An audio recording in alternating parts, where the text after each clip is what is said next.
societal changes are a rich source of entrepreneurial opportunities as well. So we're going to look at societal changes as one of our macroeconomic factors, and we're going to think about it in the context of new venturing. And this is the fourth element that we're going to examine within macroeconomic change and the opportunity analysis canvas.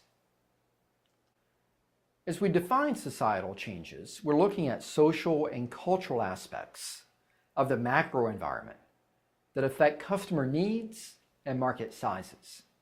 And we're looking at things like health consciousness, career attitudes, emphasis on safety. And we want to think about some of the key drivers of societal change. And in this study by The Atlantic, they looked at a variety of factors. They looked at the increasing longevity in the U.S. and that the number of Americans over 60 will increase by 70% by 2025. They looked at technology and smart machines and how workplace automation is killing repetitive jobs and may soon replace more skilled jobs, including accounting and law. When we look at the computational world, we recognize that data gives us the ability to see things on a scale that's been impossible before.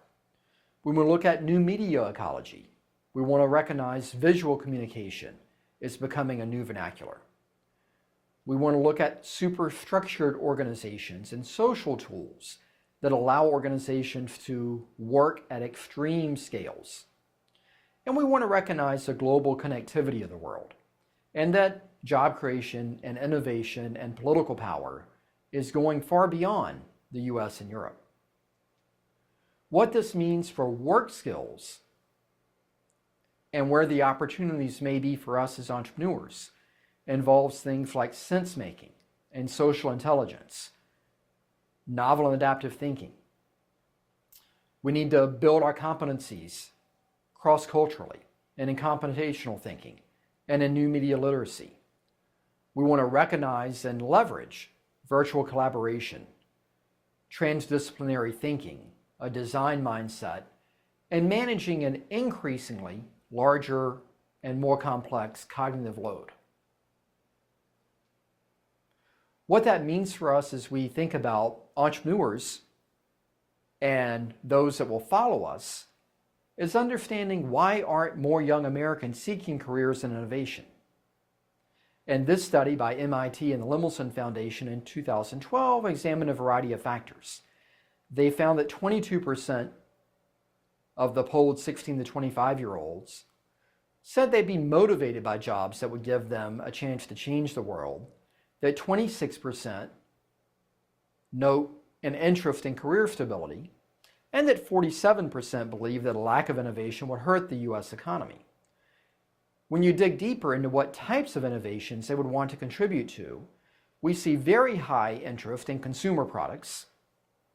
We also see high interest in health sciences. And when we look deeper into that, we see a 2-to-1 interest of female versus male. We see interest in environmental invention. In web-based invention, there's high interest.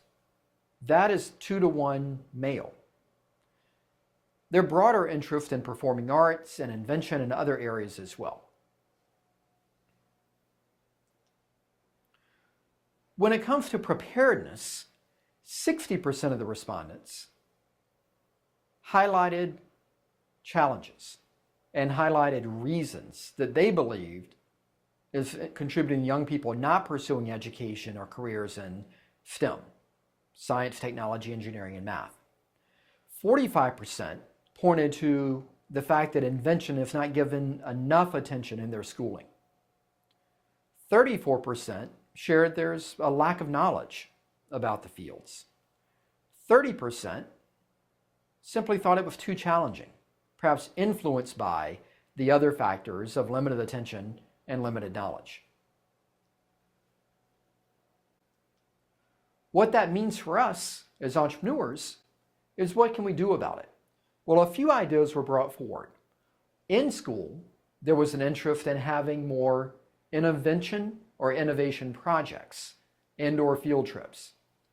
There was interest in a place for innovation, a place to work on projects, a laboratory-like environment for ideas and innovation.